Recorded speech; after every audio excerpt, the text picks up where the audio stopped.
Hey everybody, it's Maxine Taylor with my April 2018 Trumpology report. And it's a very interesting report. And over the next couple of months, it's going to get even more interesting, I would imagine. Just a little hint. Okay, so let's talk first of all about what is going on in Trump's chart. I'm keeping it very simple and easily understandable. First of all, we have the new moon. On the new moon, things start to move forward. Now, the new moon in Trump's chart is in his ninth house of his higher mind, long distance travel, and communication. Okay, this is very important because he's going to be doing more of this, even in May. However, we start off with the sun in the eighth house. The eighth house is the house of secrets. It's sex. It's joint finances. It's everything that is hidden. And so this is what's been going on, all kinds of hidden things, particularly related to other people's money, hidden sex, not so hidden, etc. On the 11th of April, the sun moves into his ninth house, and this is a very important time because the secret part with the sun in the eighth house is over. The sun sheds a light wherever it is. And now the ninth house of travel and communication with foreign people is triggered, as is just seeing a bigger picture. The new moon on the April 15th, that's a key date, not because of income taxes. And some of you in astrology know where I'm going with this. But this is when things start moving forward with people at a distance. The full moon, which is April 29th, falls in Trump's third house. Now, the third house is the house of communication, correspondence, transportation, and this makes for a great deal of talking. And you might say, well, he does that all the time. Yeah, well, he's going to do more of it because the full moon brings all kind of communication to a head. It is out front. The ideas, the facts are communicated. But wait, there's more. I've incorporated everything on the rest of this on one chart. Mercury on the 15th, coinciding with the new moon on the 15th, when things start moving forward. And remember, wherever the new moon is, that's where things start beginning. This is for Trump. This is communication and long distance travel, and dealing with foreign leaders, foreigners of all types. Foreigners, let's just say distant neighbors. Okay. Now, Mercury is still retrograde until the 15th. The sun moves out of the eighth house on the 11th. Mercury is still in the eighth house. Mercury is communication, correspondence, transportation. It's what we think about. It's what we talk about. The eighth house of sex, hidden money, any secrets at all. When Mercury goes direct, that's when things in that area start moving, coming to light. So even though the sun is moving into the ninth house, Mercury is sitting in that eighth house. It's gone direct. It's going to stay in the eighth house all month long, the whole month of April. So there'll be more communication about secret matters, more trying to hide things, keep them secret. Okay. Let's look at Mars. Mars is action. Mars is energy. Wherever Mars is, that's what we throw ourselves into. That's what comes first to us. Fifth house.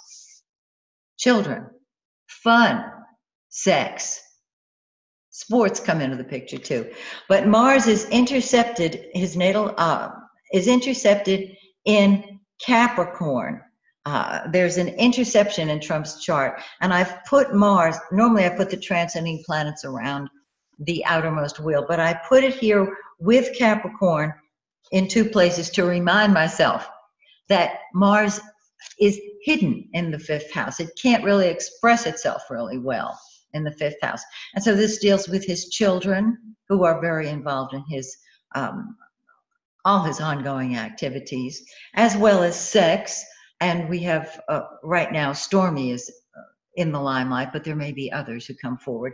And so this is the area that's going to be very, very important. It's what we fight with or for the area that Mars is in. Okay, now Venus, the lesser benefic, love and beauty and art and music, is in his 9th house until the 20th. And so this is very helpful for travel, for making friends, hands across the ocean, etc. On the 20th, it moves into his 10th house. This is his public image. Venus traditionally blesses the native of the chart when it moves into the 10th house. Wherever it is, there's a happiness and joy. And so Trump is in the limelight and loving it. This is after the 20th of April, and it stays there in Gemini, not only in April, but in May. And we'll talk about that in May because it sits on his Uranus North Node Sun, blessing him with popularity. So we'll have to see how that works out, won't we? Yeah, we sure will. Now let's talk about the United States, because this is fascinating to me. I started studying astrology in 1966, so I had this passion for astrology for over 50 years. Okay, let us talk now about the United States chart.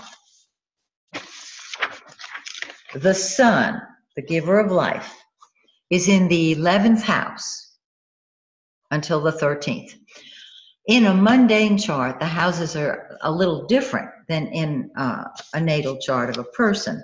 The 11th house in a mundane chart deals with, especially a country's chart, deals with Congress, congressmen, legislation, the Treasury, city and city councils, all kind of councils, our friends, of course.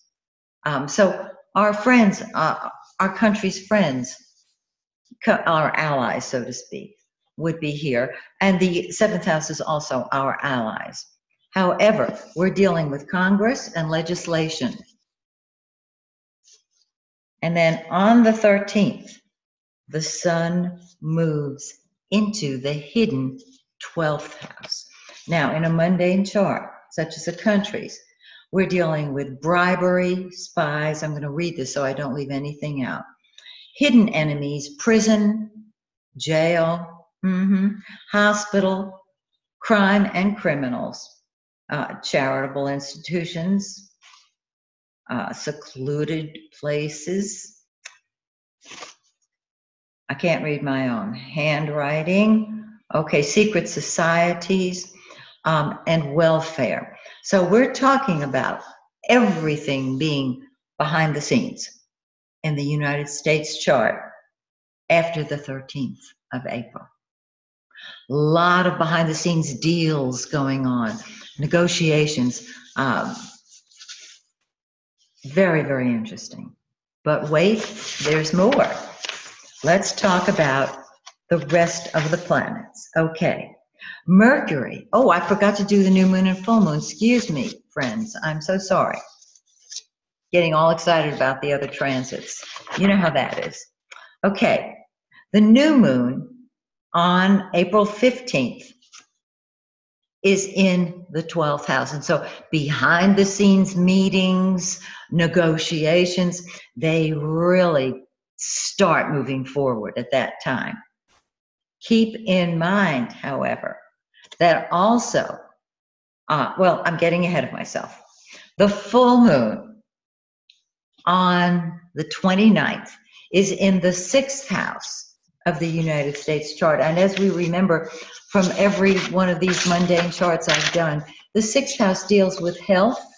It deals with workers, jobs, civil servants, food, our pets, our animals, and of course, police and fire department.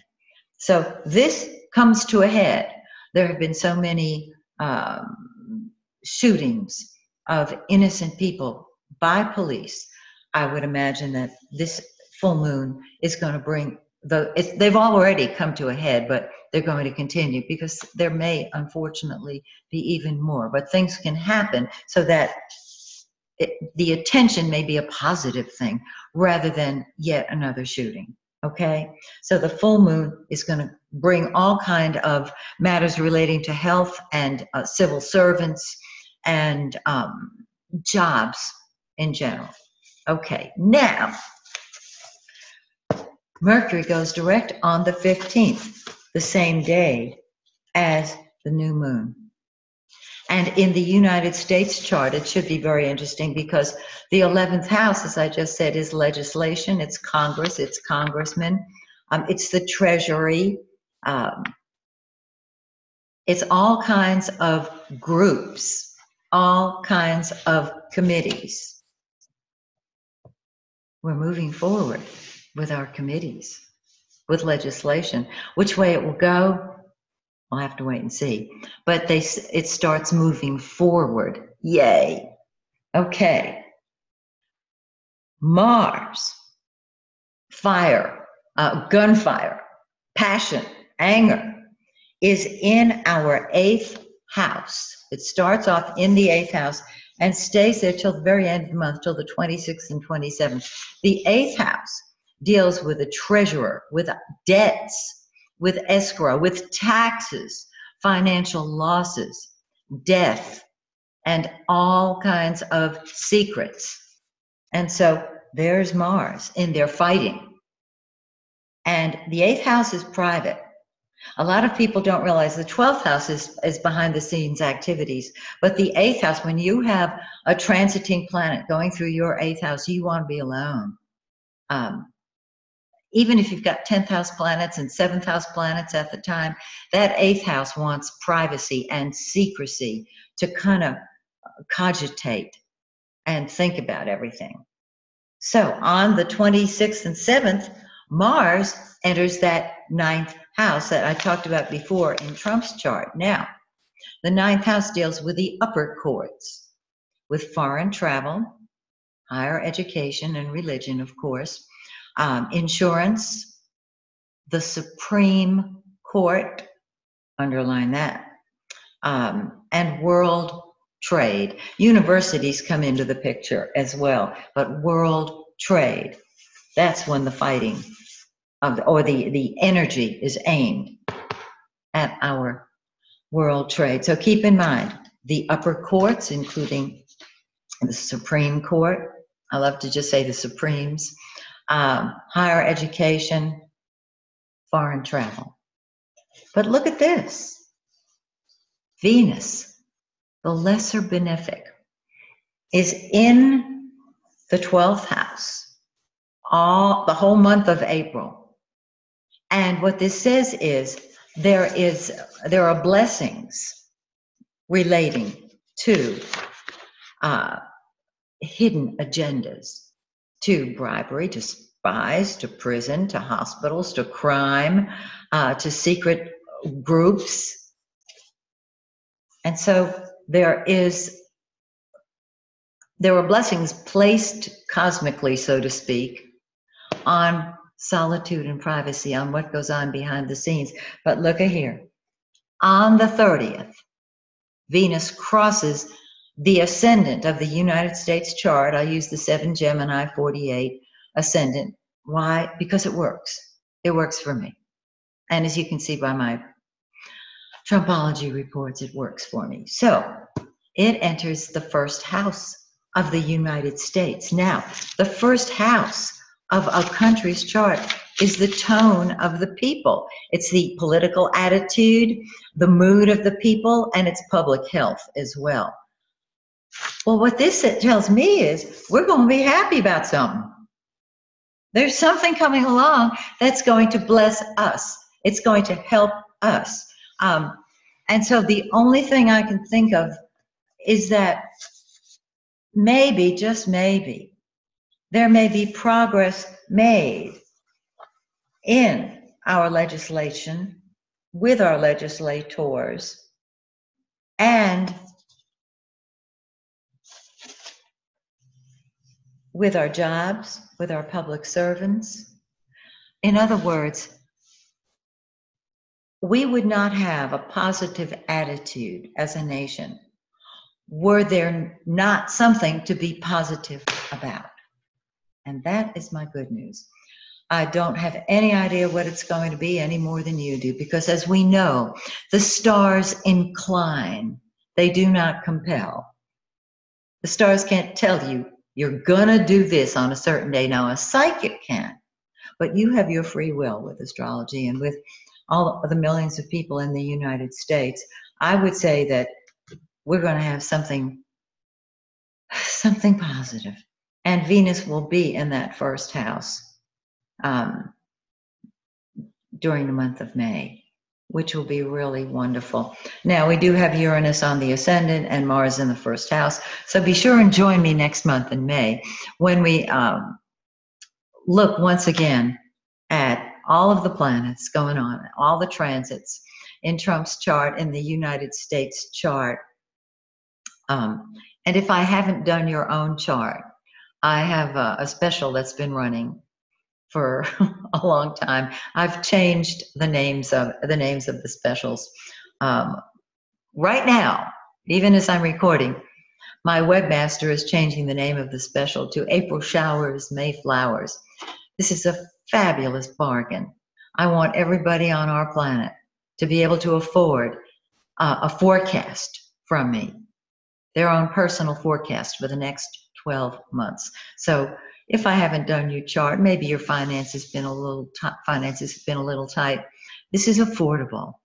Go to MaxineTaylor.com. It's right there on the front page. Take advantage of it. I look forward to helping you navigate your path for the next 12 months. And join me next month because I've got lots to share as these planets, as Mars and the Sun move into Trump's 10th house. So, Venus in the first. Until we meet again, may the stars shine brightly on you. May the stars shine brightly on the United States of America. And may the stars shine brightly on every country on our globe. Peace out.